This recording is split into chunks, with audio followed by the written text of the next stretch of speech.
In our democracy index in 2021, Asia Australasia region as a whole declined from 5.62 to 5.46, and this is even a bigger fall in score than in 2020. But mostly this decline was caused by democratic regression in Afghanistan and in Myanmar.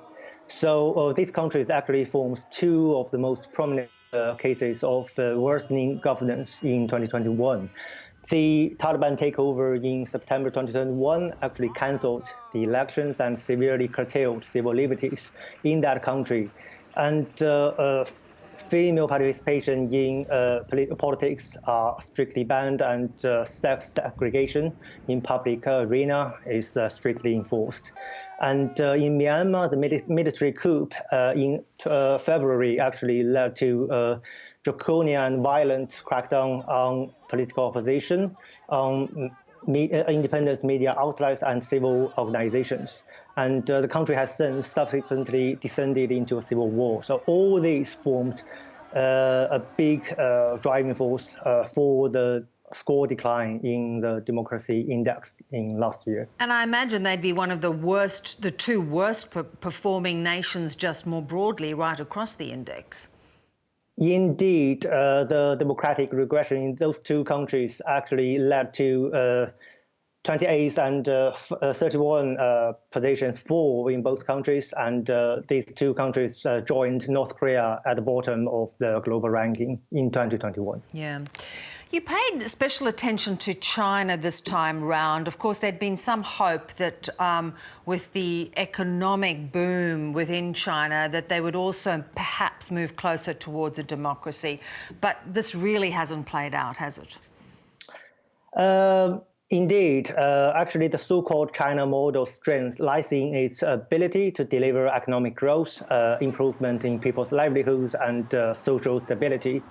However, China's performance in the democracy index has not improved much over the past few years. Its performance has been weighed down by the low scores in electoral process and the pluralism, as well as low scores in civil liberties.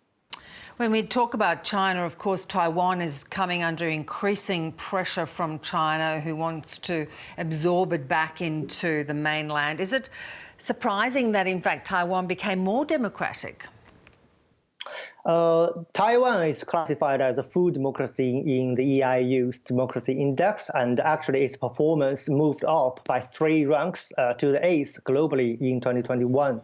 This is mainly because an increase in popular willingness to participate in referendums on public affairs, and especially on issues related to environmental concerns.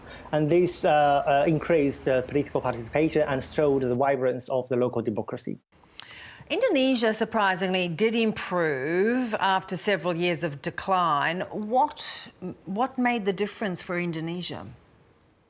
That's because in November 2021, the Supreme Court of Indonesia declared that an omnibus law on job creation published by the government as anti-constitutional, and it demanded the government to revise the law. This case actually showed the degree of judicial independence from government intervention.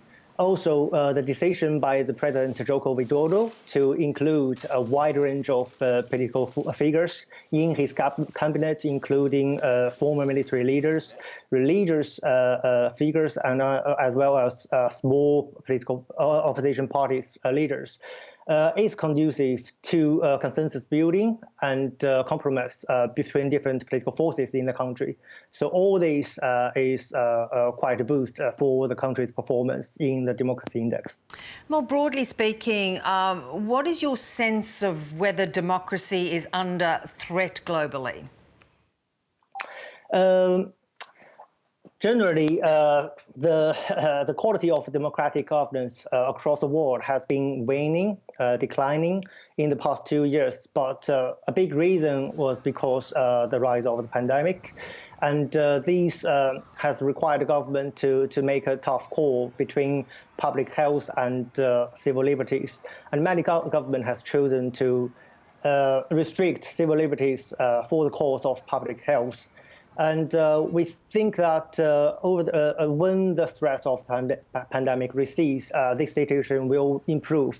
However, in many full democratic countries, there has been another force, which is political polarization and a move towards technocratic rules. But this has created a counter movement, which is a bigger call for political participation. And these trends actually will improve the quality of democracy over time. We will watch with interest. Great to talk. Thank you so much. Thank you very much.